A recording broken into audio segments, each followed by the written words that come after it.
Hello everyone, welcome to channel The Bold and the Beautiful. Electra turns Will down, Lie panics, and Deacon won't budge. All products and services featured are independently chosen by editors. However, Soaps.com may receive a commission on orders placed through its retail links, and the retailer may receive certain auditable data for accounting purposes. At Will's party, he's obviously inebriated as he dances with the masked guests and Electra. At the bar, Luna gets another reminder not to serve the guests the banned 180 proof alcohol. She murmurs, "Don't worry, I know what I'm doing," and flashes to serving it to Will. She tells herself it's going to be a special night for Will, and for both of them. In Sheila's apartment, she's on the phone with a panicked Lie who's asking where Luna could have gone. Putting two and two together, Sheila turns her head toward the party noises outside and then flashes to telling Luna about Will's bash. She tries to calm Lie and then promises to call if she hears anything. Deacon catches Sheila heading out and asks what's wrong. At the party, Electra leaves Will to go say hello to someone, and Lainey joins Will. She can see he's having fun. Lainey tells him Electra's lucky to have a guy like him and kisses his cheek. Will weaves back to the bar and orders another vodka soda from Luna. In the apartment, Deacon decides to rub Sheila's shoulders as she concedes she's a little tense. Getting up, she blurts that Luna's been on her mind a lot. Deacon goes over what her granddaughter did. Sheila's sure she could reform, like her, with support. Deacon disagrees. All he could ever feel for Luna is contempt. Sheila's disappointed by this, but Deacon assures her he can still support his wife. Sheila announces she needs to go downstairs.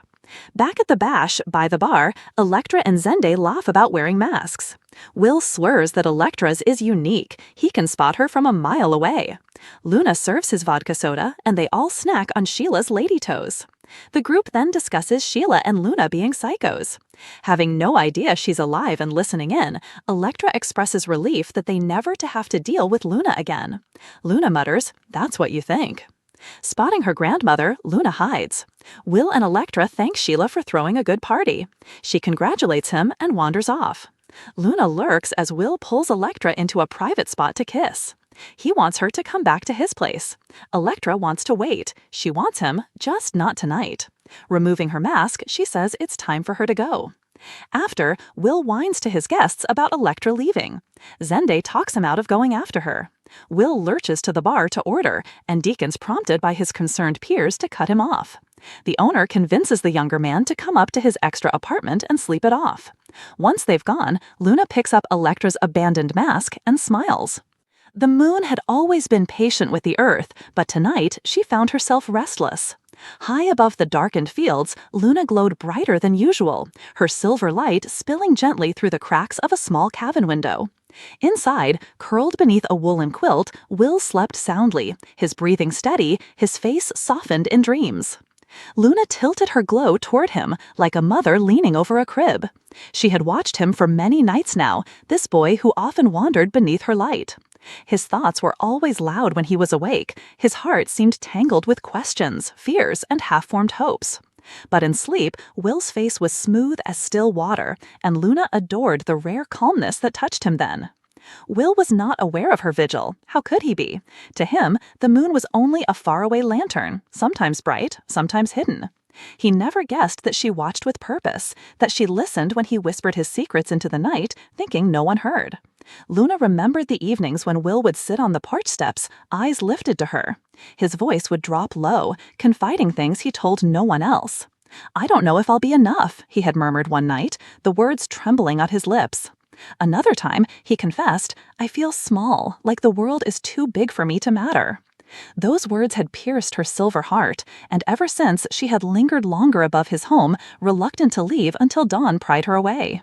Tonight was no different. The autumn wind rattled the cabin shutters, but Luna's light draped itself like a blanket across Will's shoulders, keeping shadows at bay. She studied the faint smile tugging at his lips. Was he dreaming of something kind? She hoped so. Luna had seen too many of his restless nights, when his body tossed and his brow furrowed. But tonight he was still, at peace. She longed to tell him that he was enough, that even the smallest flicker of kindness has weight in the great span of the cosmos. But her voice was light itself, and humans were too heavy with waking thoughts to hear it. Still, she shined for him, and perhaps that was enough. As the hours crept on, Luna slid lower in the sky, her light dimming over the horizon, eager to reclaim the world. She hesitated, reluctant to leave Will in his fragile dream state, but she knew she must. Before retreating, Luna left a promise. She laid it on his pillow in the form of silver light, a shimmer that lingered even when the sun rose. It would fade from sight, but perhaps not from his heart. Perhaps, when Will woke, he would feel lighter, though he could not explain why. As the morning birds began their chorus, Luna slipped away. But her watch was not over. Tomorrow night, and the night after, she would return. For though the world often felt too heavy for Will, Luna would always be there to share its weight, keeping watch while he dreamed.